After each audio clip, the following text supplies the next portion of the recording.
అందరికీ ప్రైస్తులాడండి. ఈరోజు మనం ఆదికాండము 26వ అధ్యాయం 1 నుండి 35 వచనాలు చదువుకుందాం. అబ్రహాము దినములలో వచ్చిన మొదటి కరువు కాక మరి ఒక కరువు ఆ దేశంలో వచ్చెను. అప్పుడు ఇస్సాకు గెరారులోనున్న ఫిలిష్తీయుల రాజైన అబీమెలెకు నొద్దకు వెళ్ళెను. అక్కడ యెహోవా అతనికి ప్రత్యక్షమై, నీవు ఐగుప్తులోనికి వెళ్ళక నేను నీతో చెప్పు దేశమందు నివసించుము. ఈ దేశమందు పరవాసివై ఉండుము.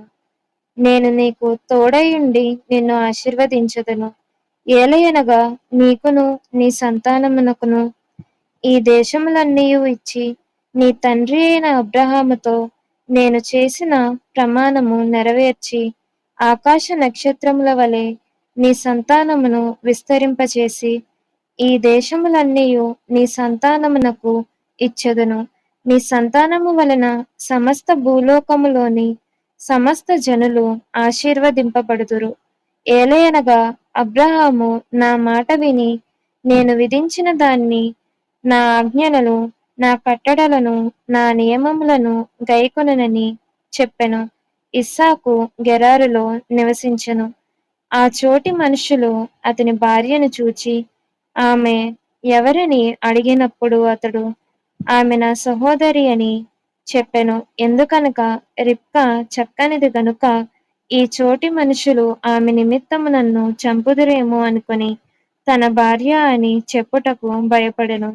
అక్కడ అతడు చాలా దినములుండిన తరువాత ఫిలిష్తీయుల రాజైన అబీమెలెకు కిటికీలో నుండి చూచినప్పుడు ఇస్సాకు తన భార్య అయిన రిబ్కాతో సరసమాడుట కనబడెను. అప్పుడు అబీమెలెకు ఇస్సాకును పిలిపించి, ఇదిగో ఆమె నీ భార్యయే, ఆమె నా సహోదరి అని ఎలా చెప్పిదవని అడుగగా ఇస్సాకు ఆమెను బట్టి నేను చనిపోవుదునేమో అనుకొంటినని అతనితో చెప్పెను.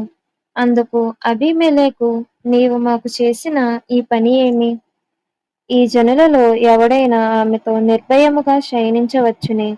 అప్పుడు నీవు మా మీదికి పాదకము తెచ్చిపెట్టు వాడవు కదా అనెను.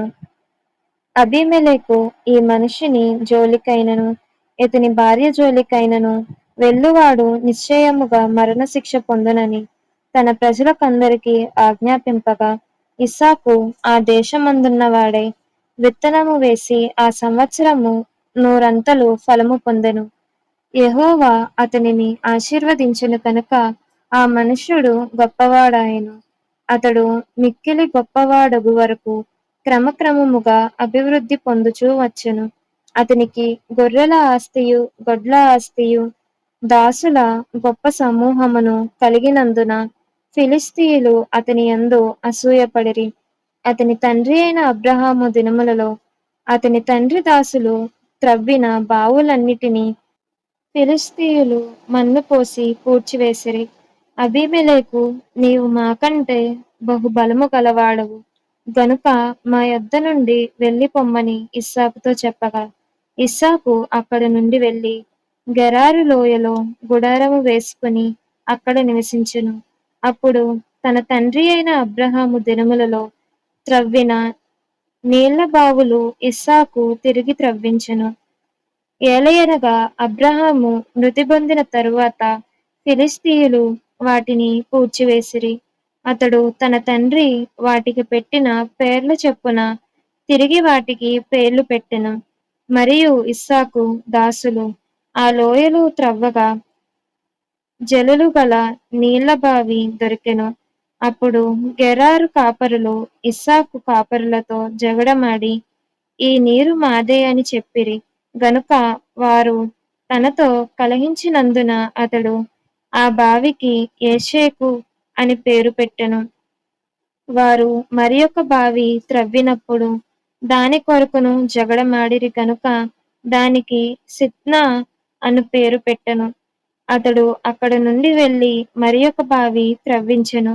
దాని విషయమై వారు జగడమాడలేదు గనుక అతడు ఇప్పుడు యెహోవా మనకు ఎడము కలుగజేసి ఉన్నాడు గనుక ఈ దేశమందు అభివృద్ధి పొందుదమనుకుని దానికి రాహేబోతు అని పేరు పెట్టెను. అక్కడ నుండి అతడు బెయేర్షెబాకు వెళ్ళెను. ఆ రాత్రియే యెహోవా అతనికి ప్రత్యక్షమై, నేను నీ తండ్రి అయిన అబ్రహాము దేవుడను. నేను నీకు తోడయున్నాను గనుక భయపడకుము. నా దాసుడైన అబ్రహామును బట్టి నిన్ను ఆశీర్వదించి నీ సంతానమును విస్తరింపజేసేదనని చెప్పెను. అక్కడ అతడొక బలిపీఠము కట్టించి యెహోవా నామమున ప్రార్థన చేసి అక్కడ తన గుడారము వేసెను. అప్పుడు ఇస్సాకు దాసులు అక్కడ బావి త్రవ్విరి. అంతటా అబీమెలెకు అతని స్నేహితుడైన ఆహాజతును అతని సేనాధిపతి అయిన ఫీకోలును గెరారు నుండి అతని యొద్దకు వచ్చిరి.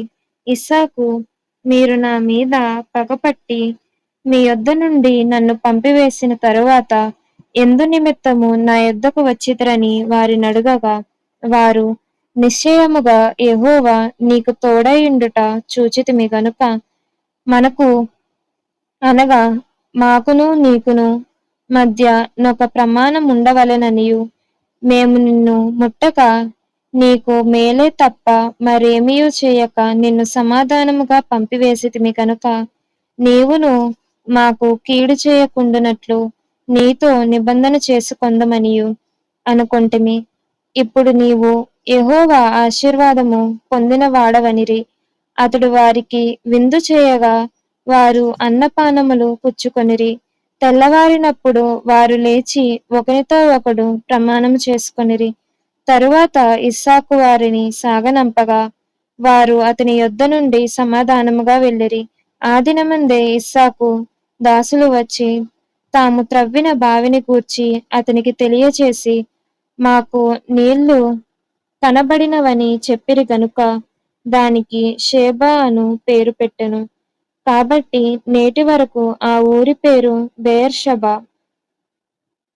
ఏశావు 40 సంవత్సరముల వాడైనప్పుడు హిత్తీయుడైన బెయేరీ కుమార్తెయగు యాహూదీతును, హిత్తీయుడైన ఏలోను కుమార్తెయగు బాషెమతును పెండ్లి చేసుకొనెను. వీరు ఇస్సాకునకును రిబ్కాకును మనోవేదన కలుగజేసిరి. దేవుడి వాక్యము దీవించును గాక. ఆమేన్.